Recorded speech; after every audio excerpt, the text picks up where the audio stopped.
Hi, and welcome back to the DSC Charity Questions podcast. And I'm your host, George Knight. And today we have a coach with us and a lady called Samantha Jayasuriya. And she has a background as a head teacher. And as I say, moving into this energy leadership coaching. And I spoke to Sam because I saw her book, The Change Flywheel. And as somebody that trains coaching and is a coach, I'm really in tune with the models that people are bringing out and obviously a lot of classics that we've been using. But I must say, I fell in love with this book, Sam, and the Change Flywheel offers a slightly different approach to coaching, and it's what we're here to talk about today. So, if you're a leader or you're aspirational to become a leader in the future, and you think you could lead with more energy and, should we say, empathy as well, potentially, and creativity, then you might be interested in what Sam's here to talk about today. So, welcome to the podcast, Sam. Thank you for joining us. Oh, thank you for having me, George. I'm really excited to be here. And I'm going to give you just a little, I hope it's okay. My dog is sleeping behind me. And my dog is currently running through the forest, having a really lovely time. So I'm just hoping that her sort of fantasy run is not being picked up by the podcast. Oh, we're okay with that. We wouldn't mind that if that was the case. And if she comes on the video, I will announce her, I'm sure, because the video team, the video watchers may be interested in a little dog action. Cool. Yeah, she's making me feel jealous. It's like, yeah, I want to do that as well. I want to be out running through the forests and, connecting with the streams. Exactly. Yeah, exactly. So, Sam, I'm really glad to have you here because we were talking about non-profits before. And of course, your experience is school-based as a head teacher. Yes. And I was really excited when we first spoke because I think that's also going to be a useful context to bring to our teams. And obviously, there's lots of challenges that come from charity leadership. And I imagine some of those challenges are similar to what you might experience in school leadership. And of course, slightly different age demographics and slightly different role. But at the same time, it's non-profit leadership, isn't it? And we're looking to drive kind of social change through people, right? Young minds in your career. So you had this long career, and I'm looking to dig into that in a sec as a head teacher. But you're now a coach, and so what inspired you to go from this career as a head teacher into what you do now? It's energy leadership coaching. So I had been a head teacher for a number of years. I thought, as you said, in 3 schools actually over a period of 20 years, which was Wow. a long time. And actually been in education for another 10 years prior to that. So, 30 years. And what I noticed and what I knew, that there was so much that I absolutely loved about being in education. And there were some bits that I was beginning to feel a little bit sort of less in love with, hence, less in love with. I'd fallen out of love with. And the bits that I absolutely loved were all around the people.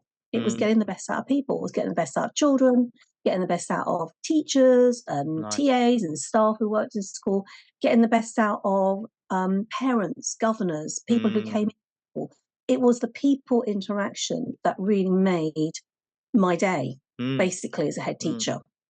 And I was very good at sort of fostering that practice, almost like daily habits of connecting with people, connecting with children, connecting with the adults, connecting with community for various different things that I did through the day. And I think I kind of, at some points, was bucking the trends to some of my fellow head teachers who were stuck in their offices, looking at a screen, just being focused very much on the data piece. But schools are all about people, and it's the people, getting the best out of people. That's what makes the difference to a really great school. So I knew that my time was up as kind of like being ahead. I didn't feel like I needed or wanted to kind of go into another school. My desire was to take that, getting the best out of others, into the world of work as a coach. And I was an early adopter of coaching right at the beginning of my career as head teacher. So in 2000, I think it was, I had a coach. Now that was really unusual in those times. And I had a very forward-thinking governing body at the time in that particular school. And I had a coach assigned to me. And I really found that incredibly beneficial, to have somebody who was a very neutral person who was able to help me sort of share my thoughts and make sense of what I wanted to do and where I was going with leading. And so I then, after I worked with that coach, I did my own various types of coach training. I worked with other coaches as well in my third school in particular. My team then trained to be coaches as well, which was Wow. brilliant. Okay. Cool. So that was wonderful. And then I moved naturally, I think. It was a natural, distant move into the coaching world and working with Mm, leaders. And it was supporting them to get the best out of everything that they had within them. Because exactly. all too often, we as leaders, we kind of like are aspiring for something else and we're chasing this rainbow, a bit like my dog, Mm. who, if you keep that a Mm. little bit in, who was chasing the deer in the forest. You know, you're chasing something. But actually, within us, we've got so much that we can offer Mm. other people. So it was supporting people to tap into themselves and to their own strengths, into what Exactly. really drives them. Yeah, and I think It's this a is why. very convoluted way through to say what inspired me was people. What Yeah. inspired me to get into coaching was people. No, it's People. exactly. Yeah, The no, and joy of working with people. I love that, and I think it really comes through in when we first met, actually, and when we first spoke. And I say that this career, 20 years as a head teacher, I almost imagine it kind of like would just about like being chiseled out of wood, isn't it? Like, and you kind of feel like you come out of it more resilient, but actually, it sounds the opposite. You've come out of it actually more open and more Mm, looking at people, and you weren't in the office looking at data. You were out building no. relationships, and Yeah. I think sometimes in the charity sector, this is what we try and do as well. What is this subjective element of what we do actually? Great, Yeah. objectively people attend, we do this, they say this, but subjectively, what are the heartbeats out there saying? So I think that's definitely Mm. something I've learned from you, and from your time as a head teacher. And if you were kind of going to share anything else, is there anything else, Sam, you would share for us charity sector folk over here? About being a head teacher or moving What into you learned, coaching? let's say what you Oh, what learned have from I your time as a learned? head Oh, what have I teacher. learned? Always to connect with your audience. So my Mm, audience were the pupils. mm, Yeah. So actually connecting with them was so important. So getting yourself out of the virtual space and into kind of face-to-face meetings and connecting with nice. people who are your audience. Mm, Now they could be the people that you're serving through the charity that you are, that you run, or it could be people who are on the periphery. I think on the periphery who could have sort mm, of like, third connections. They may know somebody who may know absolutely. somebody who may know somebody Yeah, yeah. who either has this particular condition or has this particular driver. But Yep. it's really networking, and so getting out Mm, there and chatting to people, mm, because everybody is connected in some way. I love that. We're all connected. It's a connection of life, isn't it? Yeah, you're right, and it isn't about necessarily is there a direct connection. You're right; those third party connections can do Mm, a lot for us as well in terms of networking. Great. mm. So as I mentioned at the beginning, you have this new book out, The Change Flywheel, which I imagine some people are going to Google right now. That's The Change Flywheel by Sam Jayasuriya, and Thank it you. has this coaching model inside. And as I say, it's kind of like so refreshing to see a new coaching model, and actually one that really resonated as well. And so it's called The Change Flywheel, the book, and that's because the model takes us through this change kind of, it's not a change curve, it's a change flywheel. And Mm, it's curiosity, courage, creativity, community, change. Now, some of those, quite obvious, right? We want to be creative, don't we? But community, mm, curiosity. Can you talk about this, Sam, and how you kind of found these mm. five, I'll say elements, but five elements of change and how they came together in this flywheel? So I'm going to flash up my book. There it Let's is do it. I'm there. going to do it too. If So anyone can see this, yeah, I've got it too. the strap line though is really key to the change flywheel. It's maximize energy, Yep, minimize chaos, yep. and create momentum for meaningful change. Um, and it's a nice Nice. little kind of like, but Mm, I think that is completely what the flywheel is. The flywheel mm. is, and I'm going to actually just read a tiny little bit from the book. No, please do. Let's go So, for it. in terms of a flywheel, and in terms of what people understand a flywheel is, from a physics perspective, a flywheel is a spinning wheel Mm, which rotates around a symmetry axis. So, mm, and as it spins, it builds up kinetic energy through momentum. mm, And I really, that's the piece that I wanted to just get into my coaching model, mm, in terms of, if we learn to have more self knowledge about us, self knowledge and self mm, awareness, mm. by being curious about ourselves, being courageous, thinking about what drives us creatively and enriches us, in terms of our community, who supports us, we can use those four words: curious, courage, creativity, and community, to drive and create the momentum for this energized change. Exactly. Now, the energized change doesn't have to be us doing more. Actually, the energized change can actually also be doing less. Yeah. Because it's not the more. It's not that kind of like the consumer kind of growth, more piece.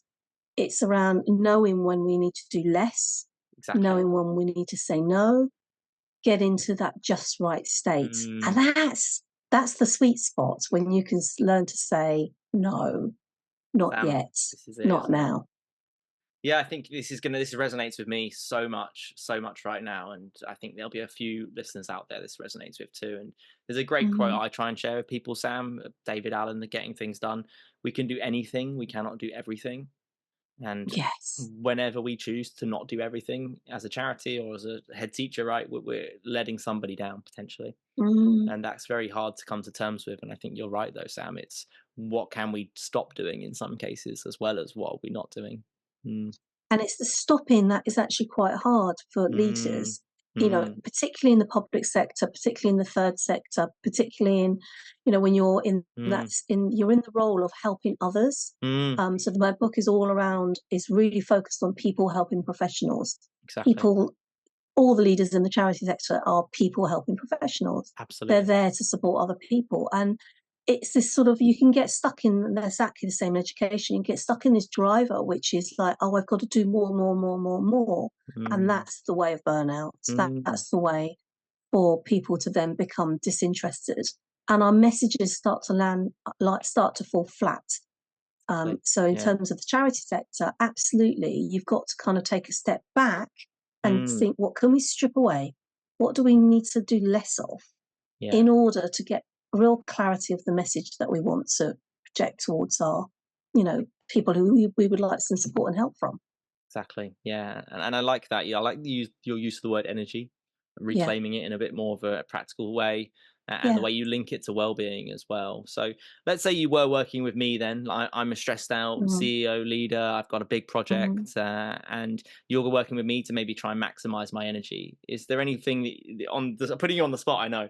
Is there anything we could do together, or anything you would recommend that I try to maximize my energy? I think the first thing that we probably would do is probably not do a lot. I mean, I would probably I like that. probably just hearing you and listening to you. And sometimes for people helping professionals, it's almost like the dam breaks when people talk to me. It's like a whoosh of stuff that comes, and it's like you've been holding back and holding back and holding back. So it's actually just like, we'll let that come out, Absolutely. and then we start not repair. I think it's not the repair. It starts to sort of build capacity. So what's getting in the way? So tracking first of all your energy. Where is your energy? On a high or on a low? When is it sapping and going up and down?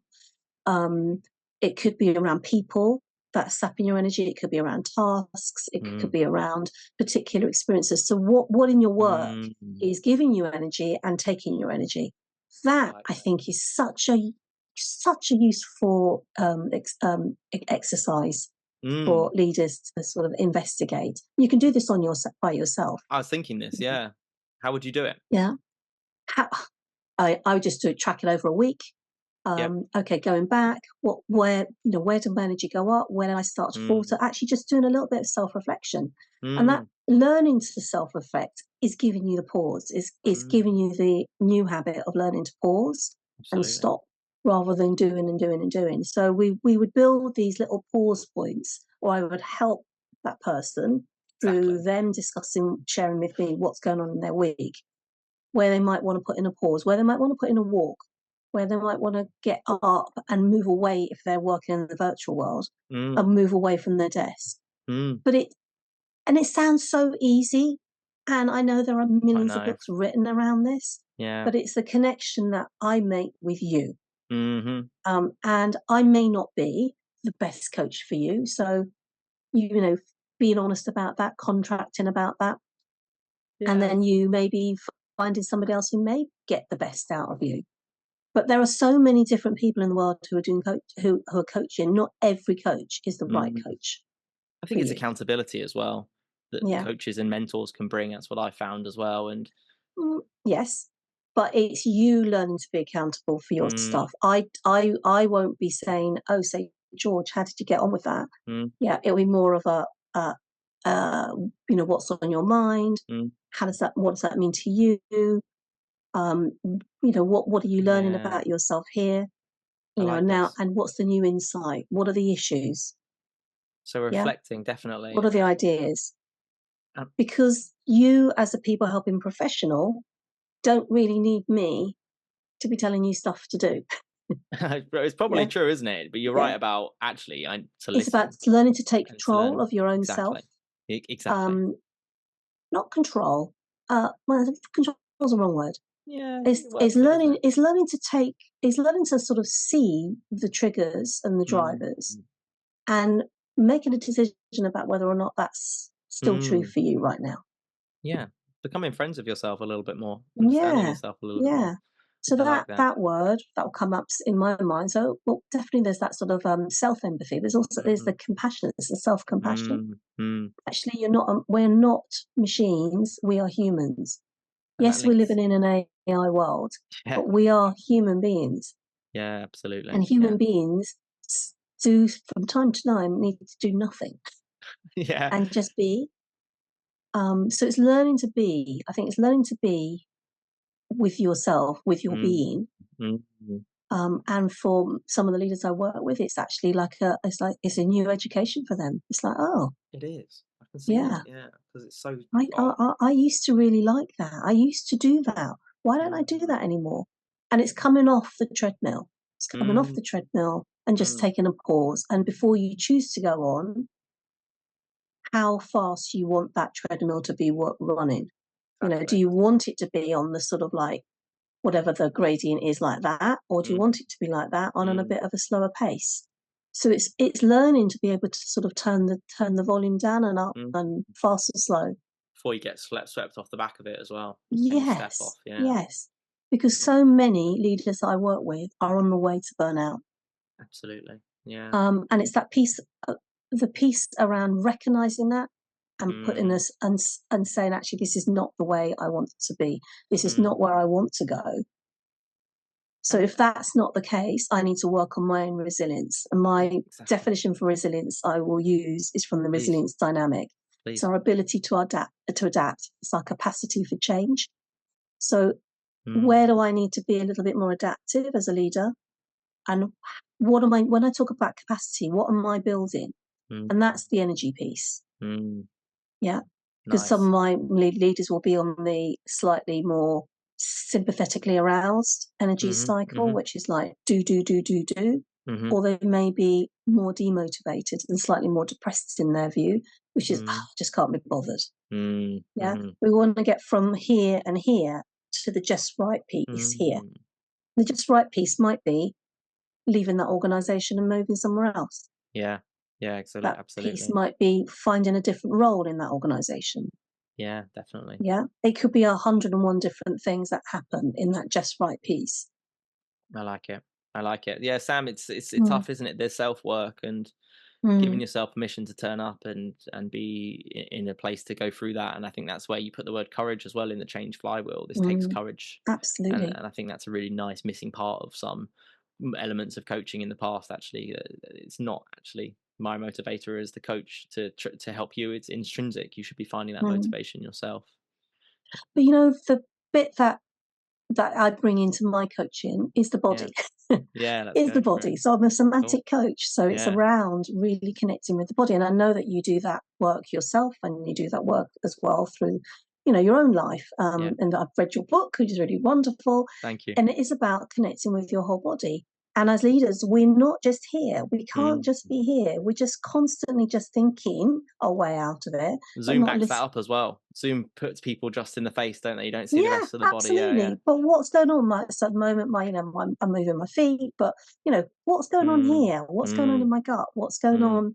In my, what's my skin feeling around this? There's a mm. sort of, what we've got to connect with. what is our body telling us as Yeah. well? Yeah. And this is not woo woo. This is how people used to be Yeah. So many, evolved for many thousands of 300,000, years 3 million ago. And years. it's Yeah. only Yeah. in the West that we've sort of disconnected our Mm, brain from the rest of my body. But I know my brain is in my body, but mm. it is a very, very wonderful, wonderful part of my body, but it is not the only part of my body. I like it. I like I it. want to know whether I am really connected through my heart to the work that I'm doing. And Mm, that's where my passion and my compassion, my love and my connection, that's there in my heart. mm, I want to be connected through my guts. That's where my courage sits. That's where my motivation sits. That's where my get up and go is going to be sitting. That's also where my rumination will happen, mm, and where mm. my procrastination might be sitting. Yeah. Yeah. So if actually I'm somebody as a leader who's finding it really hard to get up and go, Mm, it's probably a little bit of a disconnect with my gut going on. mm, it could definitely Yeah. be. I like that. Yeah. Yeah. Yeah. So in through the change flywheel, we'll activate and we'll look at, with curiosity, some new self knowledge, Mm, being courageous. It's the motivation piece. absolutely. Being creative. It's enriching yourself to think more widely around a problem. Yeah. The community is key. It's knowing how to support yourself. Love it. Thank you, You Sam. know? So you've been a leader for a number of years as well, and you've also had the opportunity to coach many leaders, right? So you've been in this kind of position of knowledge, should we Mm. say? And if you were building the perfect leader, now that doesn't Mm. exist, does it? But if you were tasked with this job, Sam, what skills would you try and bring Mm. in for that person to have? Well, clearly, I bring in my 5 C's.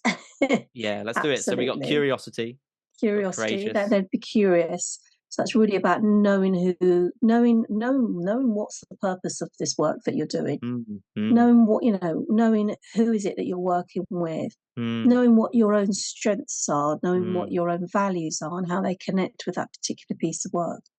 absolutely. So there's something around there. So other skills, obviously, there's curious, all the 5 C's. Yep. Courageous, Adaptive. creative, I think there's community, something about change. Yeah. being adaptive, and Adaptive. that comes through the courageous piece. I Yeah. think adaptability sits in that courageous slot.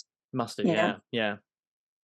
And then in the other piece that I'd absolutely be bringing in is to Mm, be compassionate for self and compassionate for others.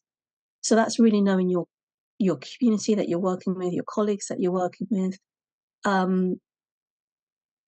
Because if you don't know them and you don't know what motivates them, how are you going to get the best out of them? And how are you mm, going to actually drive whatever it is that you want to happen in your organization? mm, mm. So really getting to know the people that you work with. And Yeah. that's not just the job that they do, and the activities that they've got to do, but it's around them. What makes them tick? Mm, So mm. that's where you have to bring that curious headspace back in again. So I Nice. feel like I'm waffling today, and maybe it's this post-COVID that I've got. Sam, there's no I'm waffle really at all. This waffling. is I'm really interesting. I'm waffling. You're gonna have enjoying to this. edit that out. I can guarantee we won't be editing that out. Oh my god! It's that other C that's come in. Yeah, that's it. Yeah. So no, it's really nice, and I think this is it. We have these skills, don't we, that we can bring together, and Yeah. accountability, and being able to put yourself in a position to adapt and be Yes. courageous to do that. And I think there's something around being inclusive as well. Inclusive mm, because you're mm, in terms of an organization, if you want challenge and innovation and growth, and mm, growth in terms of probably for the charity sector, it's going to be about creating finance really to mhm, fund the particular charity that you mm, want, that mm, you're supporting. You need to really be inclusive in your practices, and that only happens when you get to know the people that you're working with, yeah, yeah, and you allow exactly. people a voice. Mm, So, mm, in terms of being a great leader in a charity, you need to learn how to step back yeah, and sit back and listen. exactly. Yeah, So, great listening skills, empathic, adaptive, curious, nice. a doer. Yeah, Sometimes you just need to step up and do, and sometimes you need to yeah, step yeah, back and let others do. yeah. If service is beneath you, leadership's beyond you, right? Yeah. Yeah. And, in terms of this, we have just had a recent election. I don't know what your, what your particular leanings are, but in terms of that service piece, I think in the charity sector, there's a piece around service, Mm. for service for others. Yep. So making sure that you are, in terms of the service, that whatever you're offering Mm. is not too unwieldy and too slow, so Mm. that the change does come Mm. relatively quickly for the people who you are serving as a charity. I like So that. kind of taking yourself back to when maybe a charity first started, Yeah. Yeah. when it Exactly. started and it was new and there was like a Mm. real buzz. So reconnecting with that buzz. Mm. However long and however many years your charity's been running, Exactly. go back to the beginning. What was it like then? And then try and imagine yourself what it was like then. Yeah. Exactly. Yeah. Yeah. And kind of hold on to some of that sort of that buzz, that energy Mm. of actually we're making a real difference here. Yeah. Yeah. So going back to your core purpose, Yeah. constantly checking in with your core purpose. Exactly. Yeah. Cool. So looking inward then within an organization and thinking about how leaders maybe foster a culture of well-being. Is there anything you Mm. did, Sam, during your time as a leader, or that you've seen maybe some of the people you coach do that you think Mm. I want that for my teams, and I would want my kind of De- organization to be led in this way? Definitely lead by example. Lead by Mm. example. So, if you want people to have good boundaries in the work, then you've got to Mm. put good boundaries in yourself. Yes. So you come in at a certain time and you Yeah. leave at a certain time. You're not Absolutely. answering emails at 12 o'clock at night or 1 o'clock in the morning or Mm. 2 o'clock in the morning. You put boundaries in so that, Mm. work is work, but Mm-hmm. rest is equally important. Mm. So lead by example in terms of boundary setting. Lead by Nice. example in terms of boundary setting in things like meetings. Have a clear start, a clear finish, Mm. set some clear deadlines about what we're having a meeting about. Exactly. Yeah. Yeah, I see that a those lot. I sorts think of that's a things. good one. I think that's basics as well, almost, but Oh my gosh, it's it is easy to let them basics, but slip. It honestly, is, how many yeah. meetings have you been in, George? And then you come out and you think, what the hell was that about? Yeah, well, I'm not scared to say no. So yeah, absolutely though, Sam. When people Yeah, say leaders say, "Oh, can you get this done for me ASAP?" Well, when's that? yeah, Let's be more specific. Let's use language that encourages us all to use that language. I like yeah, that you're saying that. Yeah. absolutely. I totally agree with you. So boundaries. I would also say, be careful about doing everything yourself. Mm, As mm, leaders, yes, you mm, can do everything. So as a head teacher, yes, I could definitely, clear the sick up in the classroom. mm, But actually, in terms of, where you are, if you have a hierarchical organization, yeah. is that your job to do that, Mm. or is there something else that you're missing? Doesn't sound like a fun job, that one. Yeah, yeah. Well, I had to do it from time Probably to happened time. too many times as well. You have to do it. And then the other piece around noticing when you are in that busy, busy, busy cycle. Yes. Because if you're in the busy, busy, busy, busy cycle and you're Mm, saying, I'm mm, busy, busy, busy all the time, mm, then mm, actually, are you truly? So, in mm, terms for me, um, I was able to step back and say, actually, that's not something that I need to be doing. I think I need to just be going home, mm. recognizing, having good self management techniques to sort of Self-management, yeah. say, enough now. Yeah. Yeah. Mm, So, in terms of people sharing those things with me, I had good leaders who shared, and I've written about them in my book actually. yeah, you did. I've interviewed people where they've shared some of their good techniques with me that Mm, I have learned from to say no, no, mm, not yet, not now, mm. And you don't even because have to say actually those I need words. the quiet. Yeah, You can ask a question. Yeah. What might that look like? What would this look like without me? Yeah. yes, Yeah. yes. What might this look like? What could you do? Exactly.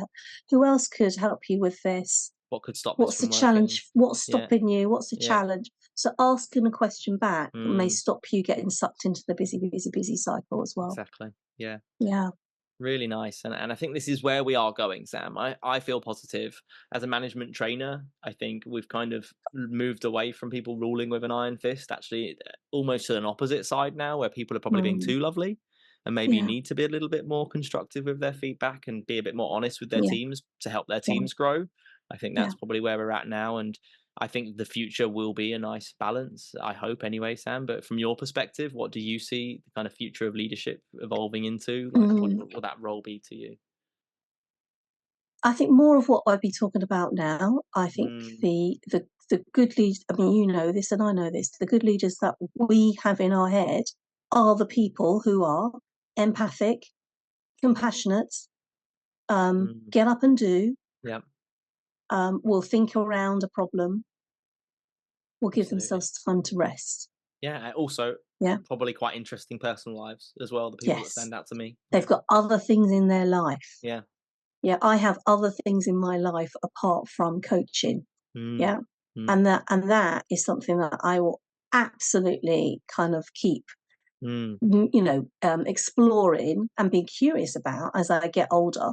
I've hit mm. 60. I'll probably live for another 40 years. That's quite a Absolutely. long time. Yeah. Yeah. I'm not going to be sitting around twiddling my thumbs. I want to learn new things. I want Mm, to try new things. I want to taste new things, and I want to experience mm, new sort of places and people. yeah. So actually, that is around being curious, It is. getting up and having that get up and go, and having the courage to do it. Exactly. Yeah. Nice. Sam, Wow. thank you so much. So some of you will be watching on video, and I want to point out that Sam's done some art on her wall behind her, which stayed Oh with me, yeah. Sam. So Sam's got a piece of art on her wall that says "Flourish, Womenkind," It and says, yes, it says, womankind. But I'm going to say to you that the word men is in that word woman. So it's woman well, and men. I want to say even more. What when you look at this, the R and kind are written in different colors. So the Yes. R in within flourish is written in a different Yes. color. And I talk about language a lot. When I got married to my wife, I didn't want to be a Mm, husband and wife. I wanted to be man and mm, wife. It's not mm. husbandry. I don't necessarily love the word history, his story. I don't really like Yes. all of that.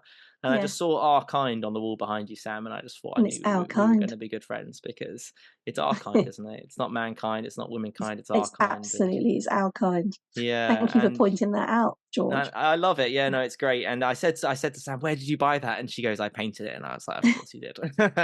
And that's just the kind of amazing person you are, Sam. And so I will hold up the book again for those watching, but for those Well, I'll that are hold it up too. listening, it's the Change Flywheel. You can Google it. It's been published by Goldcrest Books. Just give it a Google. You can buy it directly from Sam or Amazon, I think. Is that right, Sam? Yeah, it's on Amazon. You can buy it direct from my website. If you buy it from my website, then you'll get a nice little dedication from me and a couple of free postcards as well, just as a little bit of an incentive if you fancy buying it. What's the website, Sam?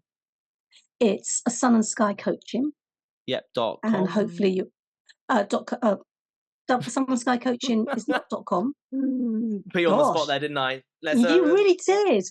Let's get it right. You can Google Sun It's Skies .co.uk. Coaching. Of course it is. My bad. sunskycoaching.co.uk. Exactly. And that is the name of Sam's coaching organization as well. So maybe you might feel like I could do with a little bit of this, a little pick me up, or Yeah. maybe you just want, one session with Sam, whatever it could end up Yeah, I becoming do more. one and done sessions. If you're in the Greater London region and you're relatively close to me, we might do a walk and talk session as Nice. well. Nice. Getting you outside, away from your screen, Mm. actually gets you motivated and into moving into action. Exactly. So if you want to maximize your energy, minimize chaos, and create momentum within your charities for meaningful change, then please Mm. do give the Change Flywheel a little search or Sun Sky Coaching or reach out to Sam on LinkedIn as well. And that's Samantha Jayasuriya, which is J A Yeah, Y actually A. Go on. Yeah, so on LinkedIn, so I interrupted you. I'm That's right. Sam Jayasuriya. Yeah, Yes, you are indeed. Yeah. Sam yeah. Jayasuriya, Jayasuriya. Well done. Thank you so much, Sam. I was You reading it did from it. the Zoom. I was reading it from the Zoom. I was thinking, Okay. good grief. I've had to spell my name my whole life, and I'm you've actually just done it okay with it. I perfectly. think I'd have nailed it anyway. I would have got it. I'm pretty sure. Okay, thank you so much, Sam. Anything else you want to share with the listeners while we've got you? um, get up away from your screen right now if you Yeah, are watching this, yeah. and go and have a little shake.